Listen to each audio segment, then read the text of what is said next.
Bonjour à tous, bienvenue sur les planches avec nous.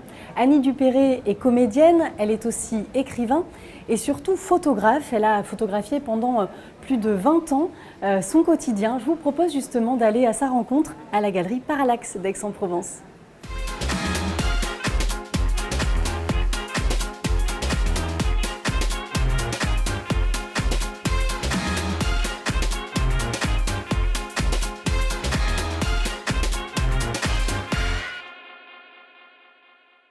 Florence Verrier, bonjour. Bonjour Camille. Je suis ravie d'être avec vous pour les photos d'Annie Dupéré que vous exposez là pendant un mois. Expliquez-nous comment vous l'avez rencontrée, Annie Dupéré. J'ai rencontré Annie Dupéré quand elle était en train de monter son exposition à Paris à la Vos Galerie à Boulogne, une galerie dans laquelle j'ai travaillé, je connais très bien la directrice Yvonne, et je suis passée leur faire un petit coucou, elles étaient en montage et Annie était là en train de monter ses photos, donc on a discuté et le courant est assez bien passé et elle cherchait en fait des endroits pour exposer hors de Paris, que les images soient vues un peu en France, donc je lui ai proposé de venir exposer à Aix-en-Provence sous le ciel bleu. Et comment vous décririez justement son univers ? C'est un univers qui est très intimiste et en fait moi ce qui m'a beaucoup plu c'est que de par son métier elle a croisé des acteurs qui font partie de notre vie mais qu'on a vu qu'on voit pas du tout ni fardés en fait qu'on voit derrière le voile en fait qu'on voit vraiment dans l'intimité de gens normaux avec une vie normale mais on les voit pas du tout comme des acteurs en fait, on les voit vraiment comme des amis. Voilà, c'est un peu tout le fil de l'amitié et de l'intimité qui m'intéressait. Un petit mot sur la galerie, vous l'avez fondée il y a moins d'une année, vous êtes photographe et il y avait l'envie justement de parler de photos d'une façon un peu différente ? Tout à fait, j'avais envie déjà de défendre le travail des photographes, auteurs qui à mon goût sont pas assez exposés hors de Paris. Et l'idée de la galerie, qui s'appelle Parallaxe, c'était justement de faire des regards croisés de photographes sur des thèmes communs, en essayant de traverser techniquement l'histoire de la photo. Donc on peut très bien avoir du noir et blanc, de la couleur, des procédés anciens, des procédés récents, et en ayant à chaque fois une vision artistique de chaque photographe. Donc, et puis le lieu, c'est aussi un lieu d'échange entre les photographes avec le public, parce qu'on fait aussi des conférences, des signatures de livres. Voilà, on essaye de faire vivre le lieu et que ce soit un endroit vivant, d'échange et artistique. Merci beaucoup. On retrouve tout de suite Annie Dupéré.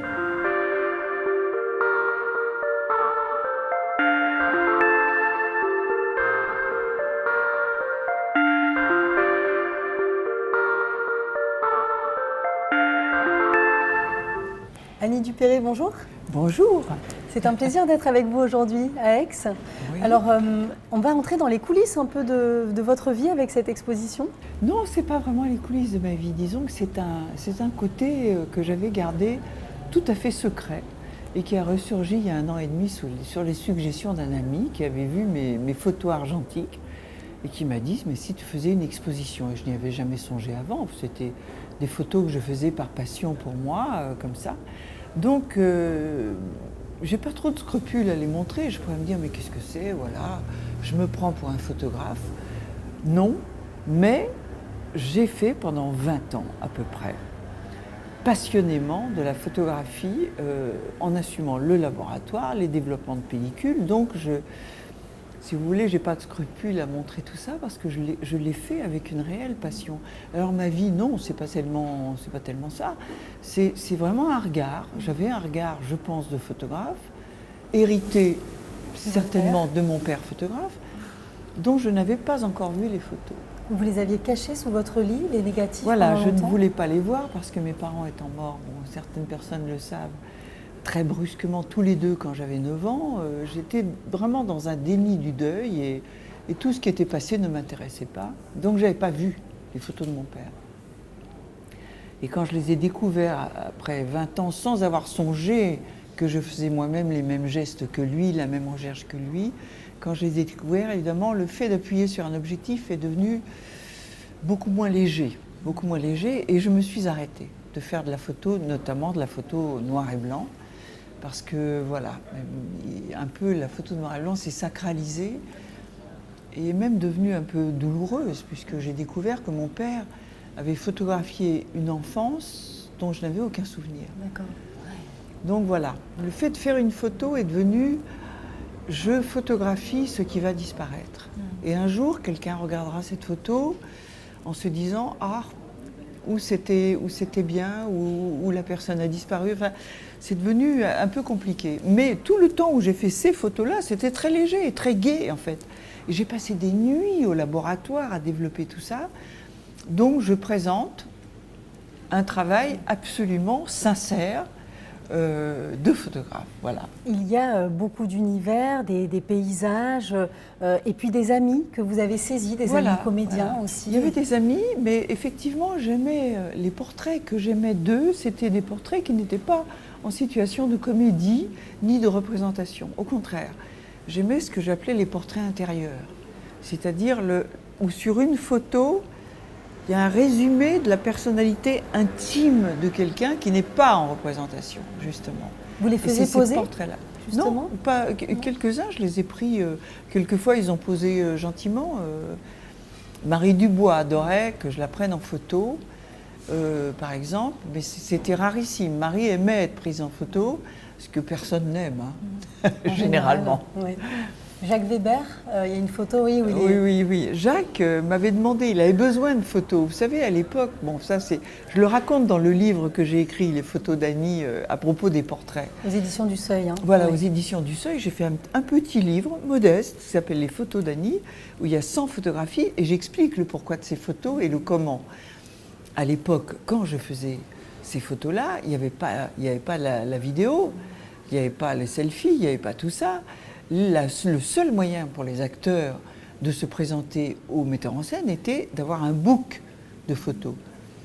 Et c'est vrai que certains de mes amis avaient découvert que je faisais de bonnes photos et que j'étais gratuite.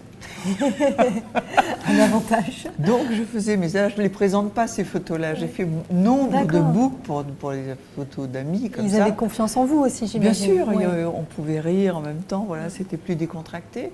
Mais Jacques m'avait demandé, il avait besoin de photos, mais j'aime beaucoup l'une d'elles où on sent qu'il est en rétractation comme ça vis-à-vis de l'image. Il était en méfiance de l'image. D'ailleurs, Jacques a fait plus une carrière de théâtre. Où l'image et le fait d'être photographié est moins en cause, quoi. Il y a Laurent Terzieff aussi, une photo. Alors Laurent, je tournais avec lui à ce moment-là. La photo que j'ai prise de lui ne savait pas que je le photographiais. Et c'est une photo qui m'émeut beaucoup parce que bien des années plus tard, presque 30 ans plus tard, au Molière, alors qu'on s'est rencontrés à la cérémonie de Molière, il m'a reparlé de cette photo que je lui avais montrée à l'époque. Et il souhaitait la revoir, parce qu'il m'avait dit « je voudrais la revoir parce que je ne m'étais jamais trouvé si beau de ma vie wow. ». Et je n'ai pas eu le temps de lui donner, il est mort 3 mois après. Donc elle a un sens particulier pour moi, j'ai pas réagi assez vite. Tous ces négatifs étaient encore à la campagne, dans des classeurs, il fallait rechercher tout ça, c'était compliqué. Mais sa sœur a pris cette photo pour illustrer la couverture du livre sur les Terzieff qu'elle a écrit dernièrement aux éditions L'Harmattan. D'accord, un beau clin d'œil. Donc en fait, c'est lui qui l'a choisi cette photo, puisqu'il me l'a réclamée. Donc voilà. Je pense à cette photo aussi d'Isabelle Adjani, qui était un peu malade, non? Isabelle était malade ce jour-là, oui, elle avait un rhume des foins épouvantable. Elle était des amis du conservatoire l'avaient amenée fêter ses 18 ans chez moi, parce que j'avais un atelier d'artistes où on pouvait faire facilement des fêtes. Et cette photo-là est assez étrange parce qu'elle, après avoir beaucoup ri, fêté son anniversaire et tout, elle était complètement dans son monde intérieur avec cette main lâchée comme ça, assise par terre, allongée par terre. Et c'était à l'époque, vous savez, on avait des pellicules de 36 poses. Et quelquefois, quand on rechargeait l'appareil, je fais le geste, voilà, on avait, tout à coup, on se disait « Ah, il y en a une 37e ». C'était la photo cadeau de la pellicule qui était soit un peu plus longue, soit on l'avait commencé un peu trop tôt. Et « Ah, il y en a encore une ». Et on la faisait souvent en toute décontraction. Et j'ai vu Isabelle par terre et je lui ai fait ce portrait qui est, je trouve, un des plus beaux, qui était la photo cadeau de la 37e prix de la pellicule. Et elle a elle-même beaucoup aimé cette photo où elle est perdue dans son monde et ça dit beaucoup sur elle, qui avait un monde intérieur très fort. Il y a aussi ces paysages, ces brumes, Oui, bien sûr. les chats. Comment il y avait une volonté à chaque fois ou c'était les instants? Non, c'était les instants. Ce qui m'estomaque maintenant quand j'y repense, c'est que j'avais un sac photo en cuir. C'est la dernière photo d'ailleurs que j'ai mis dans mon petit livre de photos, là, les photos d'Annie. On dirait celui d'un reporter de guerre, je ne vous raconte pas. C'est un sac en cuir qui est râpé, abîmé de tous les côtés. Quand j'ai retrouvé tous mes négatifs, je me suis dit c'est quand même incroyable. J'ai été à Los Angeles, j'ai été à New York, j'ai été à Rome, j'ai fait des tas de voyages et partout, j'ai trimballé ce sac qui devait bien faire 6 kilos quand même. Donc ce sac photo ne me quittait jamais. Donc c'est assez étonnant quand même de m'apercevoir de ça. Donc j'ai photographié, je ne sais pas, j'avais pas de critères, j'avais pas de volonté, c'était soit la lumière, soit un équilibre d'une photo, soit une chose un peu exotique, là, tout à coup une fanfare qui était en train à l'arrêt. J'ai vu le bas comme ça, un instrument posé par terre avec un type qui avait posé son pied sur l'autre. J'ai trouvé ça très marrant, j'ai fait une photo. C'était une joie, quoi, une joie de faire des instants comme ça. Je n'ai ramené qu'une photo de New York, vous vous rendez compte? Un moineau perché sur ma fenêtre, perdu dans les buildings. Un moineau, alors je ne sais pas si je me sentais comme ce moineau à New York, perdu dans le béton comme ça, mais cette pauvre bête avec que des immeubles autour me semblait une vision tout à fait... Donc j'ai ramené ça, c'était des photos, voilà. Une dernière question, qu'est-ce que vous avez envie de transmettre, de faire partager justement aux visiteurs la Provençaux? La joie qu'était de faire des photos argentiques. C'est-à-dire que le rapport à l'image était tellement bouleversé maintenant. Je vois toutes ces jeunes femmes ou ces jeunes hommes qui se prennent en photo, qui se les distribuent, qu'on ne met jamais sur un mur, qui disparaissent, qu'on efface et tout. Ouais. Ça a complètement changé. Et je crois qu'il y a j'ai entendu plusieurs personnes qui ont déjà vu cette expo qui m'ont dit « Oh, ça me donne envie de m'y remettre, de me remettre à la vraie pellicule, à une photo où tout à coup on ne pouvait pas appuyer n'importe comment. Hein.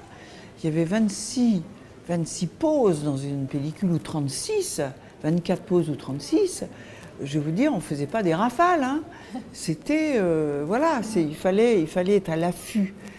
Et il y avait en fait ce mystère du moment qu'on capte comme ça, de l'attente, le fait que ce soit d'attendre, de voir développer en se disant « est-ce que j'ai vu va être bien sur la pellicule ?»